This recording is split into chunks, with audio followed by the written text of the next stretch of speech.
안녕하세요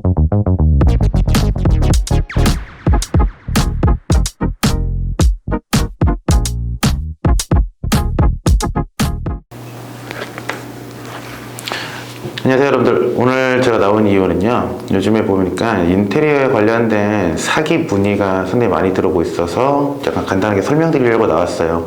그러니까 우리 인터넷 커뮤니티 같은 데 보면은요, 나 인테리어인데 사기당한 것 같다, 나 어떻게 좀 도와달라, 이런 식으로 문의들이 많이 나오는데요. 자, 우리가 흔히 인터넷에 나와 있는 인테리어 사기에 관련된 내용들을 보면은 정말 가슴이 답답할 정도로 화가 나는 경우들이 많은데, 이 많은 경우들 중에서도 거의 90% 이상은 이거를 사기로 입증을 못하고 그냥 참아내는 수밖에 없는 경우로 흘러가게 돼요.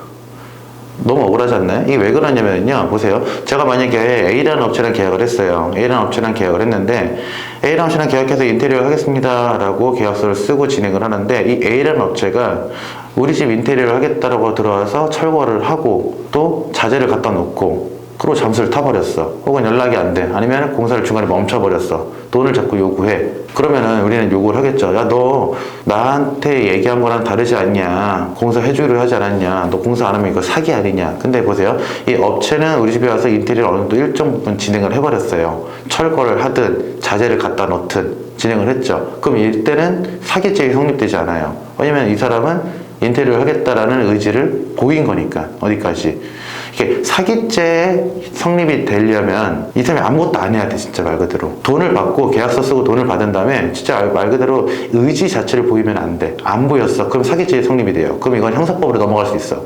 근데 하려고 노력을 했단 말이야. 정말 그 노력, 작은 노력이라도, 약간의 노력이라도 하게 되면 이건 민사로 넘어가게 돼요.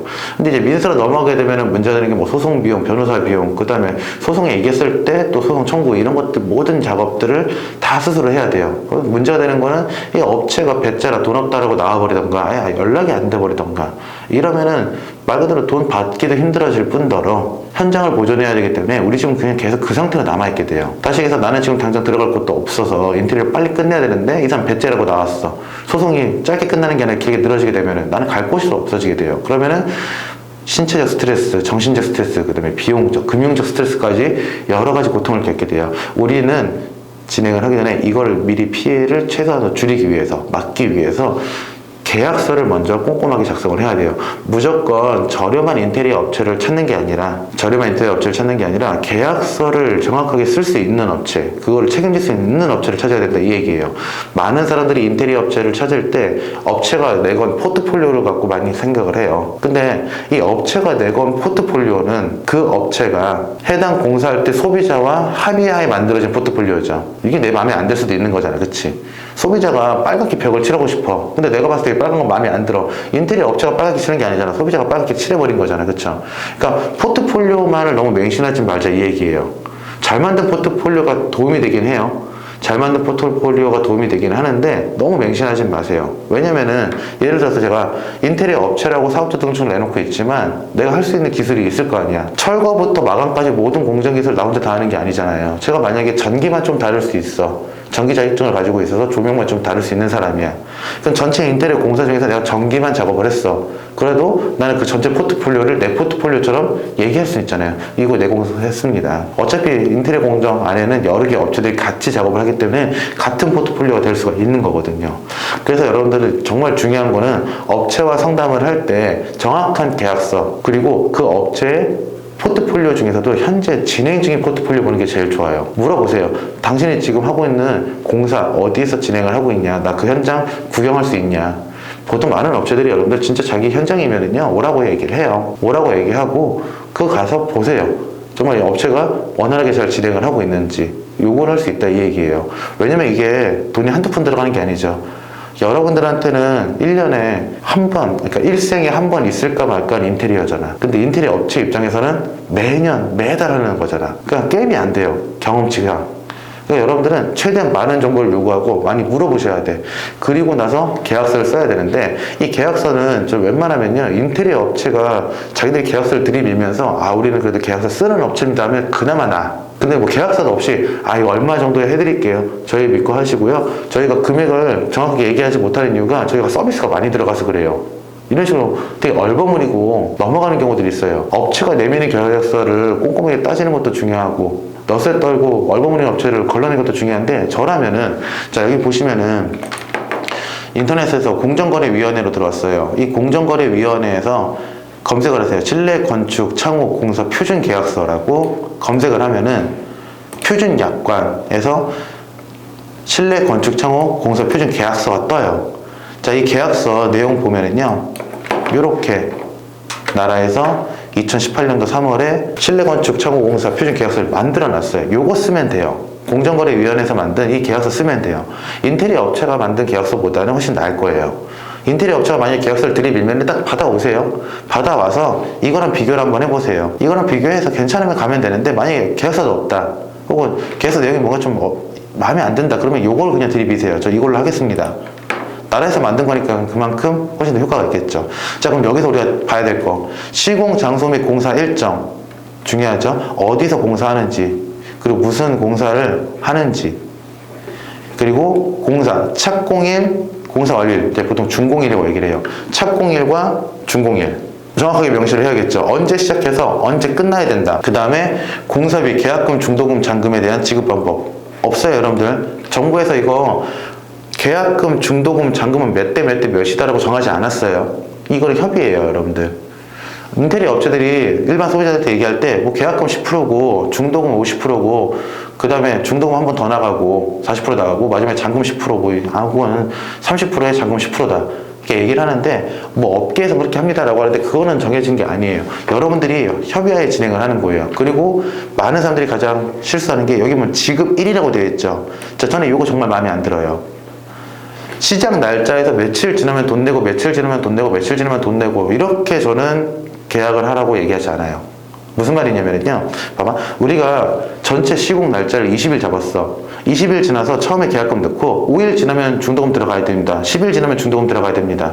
이렇게 계약서를 써버리면 문제가 되는 게, 사기치는 분들, 즉 사기치는 업체들이 어떻게 하냐면요, 처음에 철거를 해요. 하는 것처럼 보이게 철거하고 자재 갖다 놔. 되게 일부 자재만. 그래놓고 5일, 10일 버텨. 그래도 계약서상이 어떻게 되어 있어요? 야, 5일 지났는데 돈 내야지. 야, 10일 지났는데 돈 내야지. 아니, 공사가 진행되지 않는데 왜 돈을 내냐? 그럼 어때? 계약서상에 너가 며칠 날 돈 내기로 하지 않았냐? 너가 며칠 날 돈 내기로 하지 않았냐? 네가 계약 안 지켜서 공사 못하는 거다. 배째라 나올 수가 있어요. 우리는 억울하잖아, 그치? 야, 너 10일 동안 아무것도 안 했고 돈 안 준다고 아무것도 안 하고 이제 10일밖에 안 남았는데 너 10일 안에 다 할 수 있어? 아니다, 네가 돈 안 줬으니까 준공일도 늦어지는 거 아니냐. 네가 계약 어긴 거다. 그러니까 서로 계약 어겼다고 왈가왈부할 수가 있단 말이야. 그래서 저는 지급 일자별로 중도금을 계산하지 말라. 그럼 어떻게 중도금을 날짜를 잡냐면요, 인테리어 업체랑 이야기할 때 업체들이 인테리어 공사하는 순서가 딱 정해져 있어요, 여러분들. 철거 들어가고, 그 다음에 전기 설비 들어가고, 그다음에 목공 들어가고, 이런 식으로 딱딱딱 날짜가 정해져 있어요. 저는 보통 조언을 할 때 이렇게 얘기를 해요. 처음에 계약금 10%는 들어가죠. 그리고 나서 공정별로 끊어라. 이 공정을 정말 세분화해서 끊는 게 제일 좋고, 그게 안 되면은 보통 이제 목공 끝나고 필름 들어갈 때 한 번, 그리고 타일 들어갈 때 한 번, 가구 들어갈 때 한 번, 마지막에 잔금, 그리고 최종 잔금은 하자까지 완성됐을 때, 이런 식으로 공정별로 끊어라, 이 얘기예요. 이게 중요한 게 왜 그러냐면요, 아까도 말씀드렸지만 날짜 지났다고 돈 주는 게 아니라, 야, 우리 계약했을 때 목공 공사가 끝났을 때 돈 주기로 했는데 내가 봤을 때 이거 목공 공사 끝난 것 같지 않다. 혹은 내가 필름 공사 끝났을 때 돈 주기로 했는데 이거 필름 공사 안 끝나지 않았냐. 그러면은 업체한테 요구를 할 수가 있잖아. 요구를 해야 되는데, 이게 그냥 날짜만 잡아놓으면은요, 업체가 그냥 무슨 공사인지 알게 뭐야. 그냥 날짜만 지나면 돈 계속 받는 거예요. 그래서 저는 이 공사 금액 같은 경우, 이 금액의 비율이나 혹은 액수는 여러분들이 정할 수 있는데, 이 지급일 같은 경우는 날짜로 잡지 말고 시공 과정으로 잡으세요. 그리고 업체한테 요구를 하세요. 요구를 어떻게 요구하냐면은 날짜별로 어떤 시공들이 들어가는지 그걸 먼저 받고 그 다음에 여기에 잔금을 어떻게 넣겠다라고 체크를 하시라, 이 얘기예요. 자, 그 다음에 공사의 범위 및 공사의 내용. 자, 요것도 처음에 정말 잘 만들어 놓으면 되게 좋아요. 만약에 우리가 나 확장할 거예요 라고 얘기했는데 업체가 철거 끝났는데 확장을 빼먹었어. 근데 이게 계약서에 안 써 있어. 그럼 이제 구두로 얘기할 거냐. 나 확장하기로 했잖아요. 그런 적 없다. 언제 그랬냐. 근데 확장하고 싶냐? 그럼 돈 더 내라. 이렇게 왈가왈부할 수가 있단 말이야.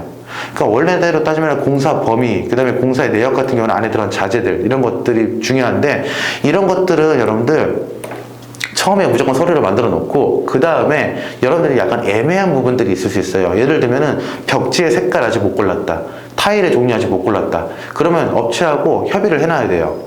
별지 서식으로 해서 언제까지 벽지는 고르겠습니다, 언제까지 타일은 고르겠습니다, 업체랑 상의를 하시라, 이 얘기예요. 이게 안 되면 뭐가 문제가 되냐면은, 첫날에 우리가 만약에 계약서 쓰는 날 나 벽지 흰색으로 할 거예요 라고 했다가 한 이틀밖에 안 지났는데 저 벽지 색깔 회색으로 바꿀 건데 이렇게 얘기하면 업체가 이미 발주 들어가서 바꾸려면은 돈 더 내셔야 됩니다. 아니 무슨 소리냐, 벽지 시공은 다다음 주 아니냐.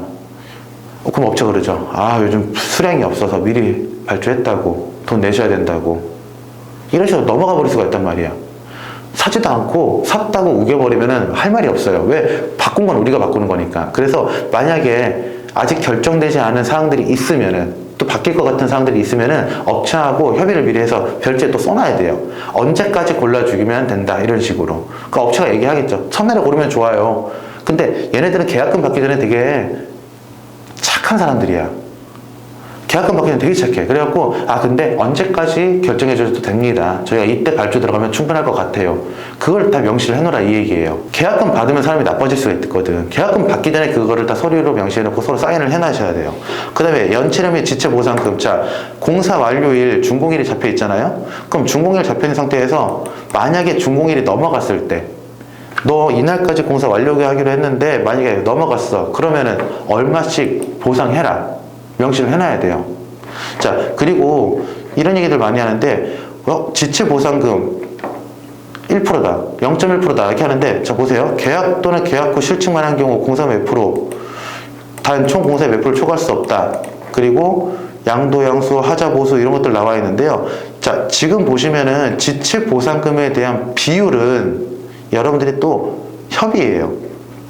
여기 나와 있네요. 지연 배상, 소비자가 공사 금액의 지급을 지연한 경우 소비자는 연체부터 실제 지급까지 연체비를 손해배상을 시공업체에 지급해야 된다. 이건 우리가 지급을 하는 거고, 그렇죠? 근데 만약에 시공업자가 계획서에 자산 공사활주지를 준수하지 않은 경우 시공업자는 소비자가 공사활료 이전까지 지급한 금액에 대해서 공사 제도 최종 완공일까지 기간의 전환, 연체 이율에 적용한 지연 손해금을 소비자한테 적용해야 된다. 자, 이렇게 들어가 있죠. 그렇죠? 자, 그럼 보세요.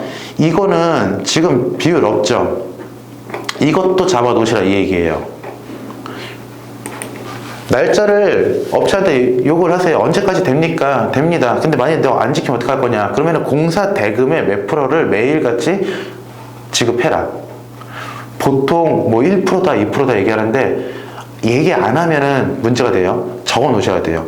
그래서 만약에 지체보상금, 공사 금액의 뭐 2%, 3% 잡아놓으세요. 많이 잡아도 괜찮아요. 계약서 쓰기 전에는 업체들이 자기들은 충분히 해결할 수 있습니다, 이렇게 얘기를 할 거니까. 그리고 계약 보증 및 해제 위약금. 계약 보증 및 해제, 공사가 진행되다 보면 틀어질 수도 있어요. 마음에 안 맞을 수도 있어. 그래서 해지가 되는 경우도 있어. 그럴 때 위약금 어떻게 할 건지, 누구의 잘못으로 틀어지는지. 근데 그 누구의 잘못은 뭘로 판단해요? 계약서로 판단을 하는 거죠.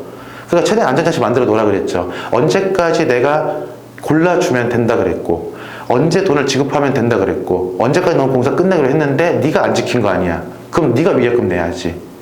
위약금은 여러분들 잘잘못을 따져서 내는 것이 뭐 파기하고 파기당하고 이런 식으로 가는 게 아니에요. 잘못한 사람이 내는 게 맞아요. 파기하는 사람이 내는 게 아니다, 이 얘기야. 잘못한 사람이 책임을 져야지. 저 사람이 잘못했는데 내가 파기한다고 내가 낼 게 아니란 말이에요. 그러면은 이 잘잘못은 어디서 만들어져요? 이 계약서 안에서 만들어지게 돼요. 그리고 공사의 변경, 양도, 양수, 하자, 보수 나와 있죠. 자, 이것도 뭐냐면요, 만약에 너가 공사를 완료하지 못했을 경우에 누가 책임질래? 혹은 너가 만약에 공사를 완료하지 못하면은 나 제3업체를 찾아올 거야. 근데 제3업체에서 나온 금액은 네가 책임져, 이렇게 계약서에 명시해놓으라, 이 얘기예요. 이 업체는 끝까지 가지 말고 힘들게 끝까지 가. 왜? 이 업체 딱 보니까 사기꾼 같아. 그러면은 나는 어쨌든 그 집에 들어가 살아야 되잖아. 그럼 계약서대로 진행을 하세요. 어떻게 진행을 하면 돼요? 야, 너 내용증명 보내고 통보하세요. 너 지금 진행 안 됐잖아. 몇 월 며칠까지 만약에 필름 공사 끝내기로 했는데 이거 필름 공사 안 됐어. 너 계약 위반이야. 그럼 계약 위반 시 나는 공사를 변경할 거야. 양도를 할 거야. 다른 사업에 공사 양도할 건데 그 다른 업체가 공사를 진행하면서 만들어진 금액에 대한 비용 청구는 네가 해 라고 계약서에 명시를 해놓으라 이 얘기예요. 그렇죠? 그리고 업체한테 얘기를 해주면 되죠. 이 업체가 지금 없어져서 업체가 지금 이행을 못해서 넘긴 거다. 그래서 비용은 이 업체한테 받아야 된다. 이런 식으로 여러분들이 고생하지 말라 이 얘기예요. 이해되셨죠? 그리고 여기서 이제 하나 더 추가되면 좋은 것들이 어떤 거냐, 저 같은 경우는 7번 업체 사업자 등록증과 대표자 신분증 같이 정확하게 밑에 보면은 이런 것도 써있죠. 1,500만 원 이상 공사 같은 경우는 건설산업법에 따라서 있어야 돼, 자격증이.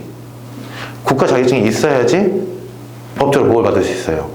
그러니까 여러분들이 만약에 계약서를 아무리 꼼꼼하게 잘 쓴다고 하더라도 이게 공사가 1,500만 원 넘어갔어. 그럼 업체 입장에서는 배째라 도망가 버리면 돼요. 왜? 1,500만 원 이상 공사잖아. 이 업체는 어차피 이 공사에 대한 책임이 없는 업체예요. 잘못 걸린 거야, 그냥. 내가 3,000만 원짜리 공사를 A라는 업체한테 맡겼는데 이 A라는 업체 자체는 1,500만 원짜리 공사 이상을 못하는 업체야. 그럼 이 계약 자체가 잘못된 거거든. 그럼 계약 자체가 잘못되면 계약서의 효용이 희미해져요. 불안해진다 이 얘기야. 야, 너 이거 있냐? 1,500만 원 이상 되는 공사를 진행할 수 있냐? 이거 업체한테 물어보기 힘들면은요, 이렇게 하세요. 카드 결제할 거고 공사 대금이 계약금이 등록은 어떤 1,500만 원 이상을 끊어달라. 얘기를 해버리는 거야. 사업자 등록증 받아서 네 사업자로 1,500만 원 이상 되는 카드 결제를 하겠다. 걸어버리세요. 업체가 못 받는 업체들이 있단 말이에요. 이거 안 되면 못 받는단 말이에요. 그럼 의심을 해봐야지. 그래서 요거 찾아보셔서 사업자 등록증이나 계좌 확실히 매칭 시켜가지고 맞으면 결제하고 진행을 하세요. 자, 마지막으로 정리를 할게요, 여러분들. 공정거래위원회 가서 여러분들이 실내 건축 청호 공사 표준 계약서가 있어요. 이 공사 계약서는 빈칸들이 많아요. 업체랑 같이 이 빈칸들을 채워 나가시면 돼요. 그래서 시공 장소, 공사 일정 별도로 다 첨부 받으세요. 업체 사인, 내 사인 같이 들어간 거를 첨부 받으세요. 몇 월 며칠부터 며칠까지 어떤 공사 들어갈 거고 어떤 자재 들어갈 거다. 언제까지 내가 자재 선택해 주기로 했다. 이런 것들 걸어주고 계약금 지급은 날짜로 가지 마시고 웬만하면 공사 일정별로 가세요. 필름 공사 끝나면 돈 주겠다. 타일 공사 끝나면 돈 주겠다. 도기 공사 끝나면 돈 주겠다. 이런 식으로. 공사가 안 끝나서 돈을 못 준다. 이렇게 가야지 며칠 드나스가 돈 내놔라. 이렇게 가면 안 된다. 이 얘기야. 그리고 연체료 및 지체 보상금 협의예요. 협의고 이거는 말 그대로 법으로 정해놓지 않아요. 협의로 갈 거예요. 그렇기 때문에 계약서 쓰기 전에 박아 놓으세요. 어차피 업체들은 무조건 공사 완료를 다 지킨다고 지들이 얘기를 해요. 그거 거짓말하는 업체 없어. 그때 그럼 여기에 써주세요. 안 되면 보증해주세요. 걸어 놓으세요. 그리고 만약에 이 모든 계약이 잘못됐을 때 누구만 피해봐? 나만 피해보잖아. 나만 내 집 못 들어가는 거잖아. 그럴 때 나는 다른 사람한테 넘길 거다. 대신에 그 책임 네가 져라. 다 받아 놓으세요. 그래야지 여러분들이 원활하게 공사해서 원활한 날짜 입주가 가능해져요. 아시겠죠? 자, 인테리어 공사가 잘못되는 경우들, 물론 업체가 작심하고 사기치겠다라는 업체는 제가 만났을 때 많지 않았어요. 아예 없다고 말 못하겠어. 속으로 무슨 생각을 했는지 모르겠지만. 근데 모든 업체는 잘하고 싶어 해요. 모든 업체는 잘하고 싶어 하고, 모든 업체는 사기칠 생각으로 덤비진 않아요. 근데 이게 자기 능력 밖으로 넘어가거나 혹은 뭐 개인적인 사정이나 외부적인 사정을 통해서 꼬이게 되면은 이 업체들이 사기꾼으로 바뀌게 되는 거야. 사기꾼으로 태어난 게 아니라 사기꾼으로 바뀌는 거거든. 근데 이게 사기꾼으로 바뀐 건 여러분들 탓이 아니잖아. 이 업체 탓이잖아. 근데 왜 그 탓에 대한 피해를 내가 보냐 이거지. 계약서상에 지켜질 것들로 미리 다 명시해놓고 계약서 상으로 작업을 하시라 이 얘기예요. 아시겠죠? 자, 그래서 오늘 시간은 여기까지. 감사합니다.